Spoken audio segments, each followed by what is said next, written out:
ਦੋਸਤੋ ਸਵਾਗਤ ਹੈ ਮॉडल ਟੈਸਟ ਪੇਪਰ ਦੇ ਭਾਗ ਈਡੀ ਦੇ ਵਿੱਚ। ਭਾਗ ਈਡੀ ਦੇ ਵਿੱਚ 4 ਕੁਐਸਚਨ ਪੁੱਛੇ ਜਾਣਗੇ ਜੋ ਕਿ 4-4 ਨੰਬਰਾਂ ਦੇ ਹੋਣਗੇ। ਯਾਦ ਰੱਖਣਾ ਦੋਸਤੋ ਇੱਥੇ ਕਿ ਇਸ ਦੇ ਵਿੱਚ ਜਿੰਨੇ ਵੀ ਪੁਆਇੰਟ ਪੁੱਛੇ ਜਾਣਗੇ ਉਸ ਦੇ ਵਿੱਚ ਤੁਸੀਂ ਉਸ ਨੂੰ ਐਕਸਪਲੇਨ ਜ਼ਰੂਰ ਕਰਨਾ ਹੈ।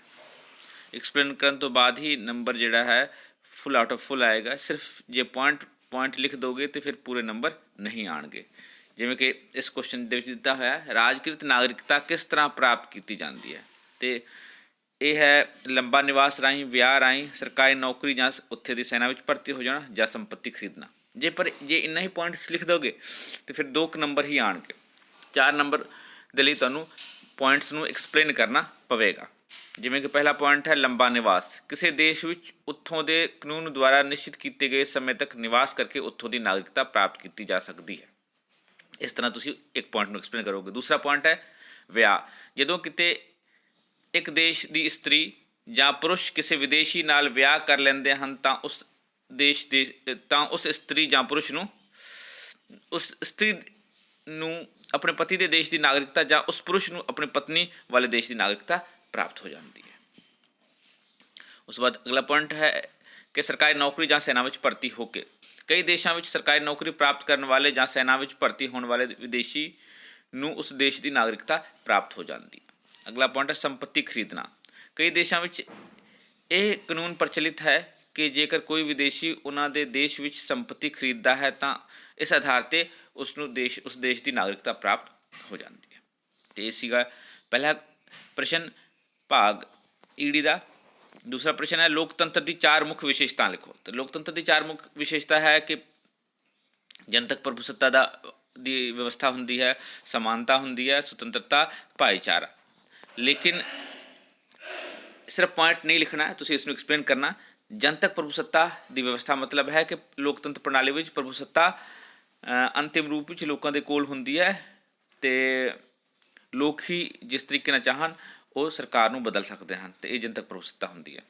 ਅੱਗੇ ਸਮਾਨਤਾ ਦਾ ਮਤਲਬ ਹੈ ਕਿ ਲੋਕਤੰਤਰ ਦਾ ਇੱਕ ਮਹੱਤਵਪੂਰਨ ਥੰਮ ਹੈ ਸਮਾਨਤਾ।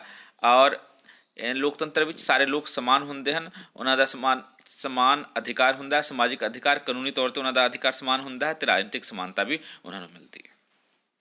ਅਗਲਾ ਪੁਆਇੰਟ ਹੈ ਸੁਤੰਤਰਤਾ ਲੋਕਤੰਤਰ ਦੇ ਇੱਕ ਅਤਿਅੰਤ ਮਹੱਤਵਪੂਰਨ ਧਾਰਨਾ ਹੈ। ਲੋਕਤੰਤਰ ਵਿੱਚ ਹਰ ਇੱਕ ਵਿਅਕਤੀ ਨੂੰ ਉਹ ਕੰਮ ਕਰਨ ਦੀ ਸੁਤੰਤਰਤਾ ਹੈ ਜੋ ਕੰਮ ਸਮਾਜਿਕ ਨਿਯਮਾਂ ਅਤੇ ਨੈਤਿਕਤਾ ਦੇ ਸਿਧਾਂਤਾਂ ਦੇ ਅਨੁਸਾਰ ਹੁੰਦਾ ਹੈ, ਅਤੇ ਸਾਰੇ ਸੁਤੰਤਰ ਮੰਨੇ ਜਾਂਦੇ ਹਨ ਆਪਣੇ ਆਪਣੇ ਦਾਇਰੇ ਵਿੱਚ, ਔਰ ਜੋ ਕਿ ਦੂਸਰੇ ਨੂੰ ਨੁਕਸਾਨ ਨਾ ਪਹੁੰਚਾਉਂਦੇ ਹੋਣ। ਅਗਲਾ ਪੁਆਇੰਟ ਹੈ ਭਾਈਚਾਰਾ।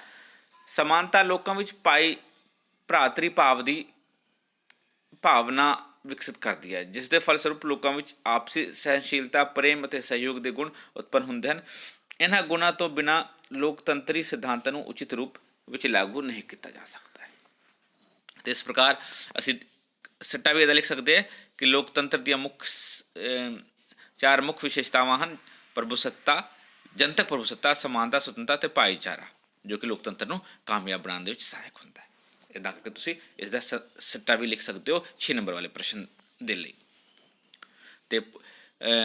ਅਤੇ ਸੇਮ ਪ੍ਰਸ਼ਨ ਦੀ ਭੂਮਿਕਾ ਵੀ ਤੁਸੀਂ ਲਿਖ ਕੇ ਇਸ ਨੂੰ 6 ਨੰਬਰ ਦਾ ਬਣਾ ਸਕਦੇ ਹੋ ਕਿ ਵੀ ਲੋਕਤੰਤਰ ਹੁੰਦਾ ਕੀ ਹੈ। ਤੁਸੀਂ ਅਬਰਾਹਮ ਲਿੰਕਨ ਜੀ ਦਾ ਡੈਫੀਨੇਸ਼ਨ ਇਹਦੇ 'ਚ ਕੋਟ ਕਰਕੇ ਅੱਗੇ ਇੱਦਾਂ ਇਸ ਤਰੀਕੇ ਨਾਲ ਪੁਆਇੰਟ ਲਿਖ ਕੇ ਸਿੱਟਾ ਲਿਖ ਕੇ ਇਸ ਨੂੰ 6 ਨੰਬਰ ਦਾ ਬਣਾ ਸਕਦੇ ਹੋ। ਅਗਲਾ ਪ੍ਰਸ਼ਨ ਹੈ ਸੰਸਦੀ ਸ਼ਾਸਨ ਪ੍ਰਣਾਲੀ ਦੀਆਂ 4 ਮਹੱਤਵਪੂਰਨ ਵਿਸ਼ੇਸ਼ਤਾਵਾਂ ਦੱਸੋ। 4 ਮਹੱਤਵਪੂਰਨ ਵਿਸ਼ੇਸ਼ਤਾ ਹੁੰਦਾ ਹੈ ਕਿ ਸੰਸਦੀ ਪ੍ਰਣਾਲੀ ਦੇ ਵਿੱਚ ਫਰਕ ਹੁੰਦਾ ਨਾਮ ਮਾਤਰ ਦਾ ਮੁਖੀ ਅਤੇ ਅਸਲੀ ਕਾਰਜਪਾਲਿਕਾ ਦੇ ਵਿੱਚ।